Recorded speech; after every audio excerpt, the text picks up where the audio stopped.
Operator. మనం select చేసుకున్నది ID, name, country. అందులోంచి ఎంప్లాయీ 1 టేబుల్ అండి. అది కూడా ఏజ్ 21 కన్నా గ్రేటర్ దాన్ ఉన్న వాళ్ళు మాత్రమే కావాలి. సో, వచ్చాయి. Next between. బిట్వీన్ అంటే ఒక రేంజ్ ఉంటది. ఆ రేంజ్ మధ్యలో ఉన్నవి మాత్రమే మనకు కావాలి. సో, అన్నీ వేర్ ఎంప్లాయీ ఏజ్ మాత్రం 22కి 24కి బిట్వీన్‌లో మాత్రమే ఉండాలి. So, it can be either 22 or 24 in between. Next where clause with like operator. Like operator అనేది ఒక వైల్డ్ కార్డ్ అనమాట. దీన్ని మనం పర్సంటేజ్ మాత్రమే యూజ్ చేయగలము. సో, ఇక్కడ ఫెచ్ చేయడానికి, ఫిల్టర్ చేయడానికి లైక్ అనేది యూజ్ అవుద్ది. లైక్ దీనిలా ఉండాలి అని మనం చెప్తాం అనమాట. నేమ్ లైక్ L% అంటే నేమ్ అనేది స్టార్టింగ్ ఎల్‌తో స్టార్ట్ అవ్వాలి. ఎల్‌తో స్టార్ట్ అయ్యే నేమ్స్ అనేవి మనము ఆహ్, కావాలి. అక్కడ ఏమిచ్చాడు నేమ్ లైక్ L% అన్నాటిల్ని మనం తీసుకుంటాం. స్టార్ కాబట్టి అన్ని కాలమ్స్ మనకి రిట్రీవ్ అవుతాయి ఎంప్లాయీస్ టేబుల్ నుండి. కానీ మనకి రిట్రీవ్ అవ్వాల్సినవి ఎల్‌తో స్టార్ట్ అవ్వాలనమాట. Next where clause with in operator. In అంటే కూడా రేంజే. రేంజ్‌తో మనకి చెప్పుద్దనమాట. లైక్ ఇప్పుడు select name from employee 1 where age in 21-23. కానీ అందులో బిట్వీన్‌లో ఏం తీసుకున్నాం 21, 23 కూడా తీసుకున్నాం. కానీ ఇది 22 మాత్రమే వస్తదనమాట. 22 ఏజ్ ఉన్న వాళ్ళది వస్తదనమాట ఇన్. సో, ఇక్కడ లిస్ట్ ఆఫ్ ఆపరేటర్స్ అనేవి ఉన్నాయి. So, you can check it out as well. Next ఇంకా మనకి అలియాస్ ఇదొక్కటే ఉంది. సో, ఇది కూడా చెప్పేసుకుంటే అయిపోతుంది.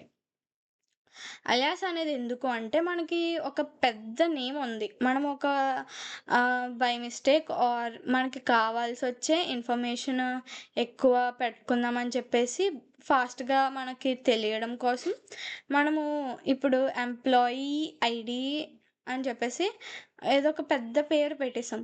కానీ మనకు కావాల్సింది ఒక చిన్న పేరుతో కావాలి. సో, అప్పుడు మనం ఈ యాజ్ అనేది అలియాస్‌లో యూజ్ చేసుకున్నాం అనమాట. Select EMP ID as ID. నాకు యాజ్ ఐడి కింద రావాలి ఫ్రమ్ ఎంప్లాయీ. అంతే. దీనికి బేసిక్ సింటాక్స్ వచ్చేసి మనం చూస్తే select column name as alias name and from table name. ఇది మనకి సింటాక్స్. అండ్ ఇందాకలాగే సేమ్ ఇది కూడా ఉంది. టేబుల్ అలియాస్, కాలమ్ అలియాస్ ఉంటది. ఇంకా రో అలియాస్ ఉంటది. అండ్ కాంబినేషన్ కూడా ఉంటది. ఇక్కడ మనం ఏం చేస్తున్నాము కస్టమర్ నేమ్, కస్టమర్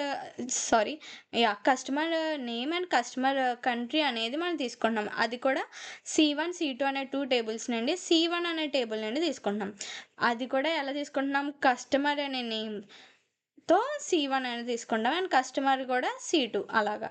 సో, అలాగే ఇక్కడ కండిషన్ ఏం స్పెసిఫై చేసాము C1 డాట్ ఏజ్ అనేది C2 డాట్ ఏజ్ అనేది ఈక్వల్ అయ్యి ఉండాలి. అంటే ఈ 2 టేబుల్స్ ఉన్నాయి. ఈ 2 టేబుల్స్ మనం మర్జ్ చేసి కస్టమర్ అనే టేబుల్‌ని మనం క్రియేట్ చేసుకుంటున్నాం.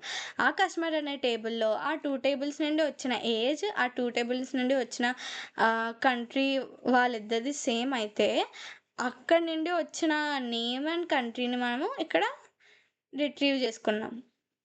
ఇక్కడ కంబైనింగ్ కాలమ్ అండ్ టేబుల్స్. ఇక్కడ ఏంటి మనము ఇక్కడ కాలమ్ పేరు అండ్ కాలమ్ టేబుల్ పేరు కూడా మారుస్తాం.